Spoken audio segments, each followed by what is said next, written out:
দেখুন, বাংলাদেশে বর্তমানে একটা যে ইস্যু চলতেছে, যে একটি ঘটনা সবচেয়ে হৃদয় বিদারক, সেটি হচ্ছে আবুল সরকার যে কথাগুলো বলেছেন মুসলমানদের আল্লাহকে নিয়ে। এই কথাটি শোনার পর শুধু বাংলাদেশের মুসলমান না, পৃথিবীর সকল মুসলমানের কলিজায় আঘাত লাগবে যদি ঈমান থাকে, এটাই স্বাভাবিক। এখানে বাংলাদেশের আওয়ামী লীগের মধ্যে যে মুসলমান আছে তাদের কলিজায় আঘাত লাগবে, বিএনপির মধ্যে যারা মুসলমান আছে তাদেরও আঘাত লাগার কথা, জামাতে ইসলামীদের লোকদেরও আঘাত লাগবে, বিএনপি, চরমোনাই, এনসিপি, এই দলগুলোর মধ্যে যারা মুসলমান আছে সবারই কলিজায় আঘাত লাগবে, এটাই স্বাভাবিক। কিন্তু দেখুন, এই দলগুলোর মধ্যে এখন এই আবুল সরকারকে নিয়ে মুসলমানদের মধ্যে দুইটা ভাগ হয়ে গেছে। এক ভাগ বলতেছে আবুল সরকারকে কেন গ্রেপ্তার করা হলো, অথচ কথা ছিল সবাই একসাথে আবুল সরকারের এই কথাগুলোর বিরুদ্ধে সোচ্চার হওয়া এবং তার যথোপযুক্ত যাতে শাস্তি হয় তার জন্যই সবার মাঠে নামা, এটাই তো কথা ছিল। কিন্তু দেখুন, মুসলমানদের মধ্যে এই আবুল সরকারের কথাগুলো নিয়ে দুটি ভাগ হয়ে গেছে।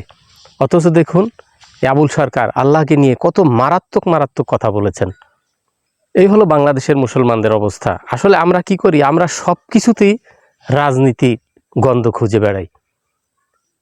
সব কিছুতে আসলে রাজনীতির গন্ধ খোঁজা ঠিক না, সব কিছুতে রাজনীতি তালাশ করা ঠিক না।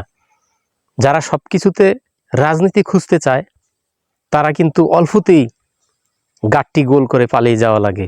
বিশেষ করে ধর্মীয় বিষয়গুলোর মতো স্পর্শকাতর বিষয়গুলো নিয়ে মোটেও রাজনীতি তালাশ করা উচিত না। এখানে সবাই একত্র হয়ে, সব দলের মুসলমান একত্র হয়ে যদি ধর্মের উপরে কোনো আঘাত আসে সেটা মোকাবিলা করতে হয়। এখানে আওয়ামী লীগ, বিএনপি, এনসিপি, জামাত, জাতীয় পার্টি, চরমোনাই, এগুলো কোনো ভেদাভেদ থাকার কথা নয়।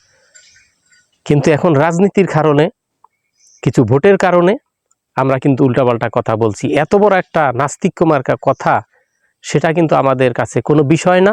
আমরা এখন আবুল সরকারের পক্ষে নেমেছি, কারণ ওই যে বাউল নামে কিছু, বাংলাদেশে তো মোটামুটি কিছু বাউল আছে বা এদের কিছু ভক্ত আছে, এদের সমর্থনকারী আছে, এদের ভোট তো আমাদের লাগবে, ঠিক আছে?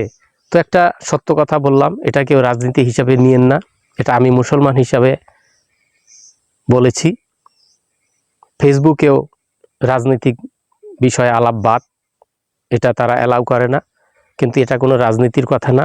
এটা আমি একজন ইমানদার হিসাবে আমার কলিজায় আঘাত লেগেছে। আমার আল্লাহকে আবুল সরকার যেই কথাগুলো বলেছে সেই হিসাবে, আমি মুসলমান হিসাবে আমার কলিজায় আঘাত লেগেছে, তাই আপনাদের সাথে শেয়ার করলাম।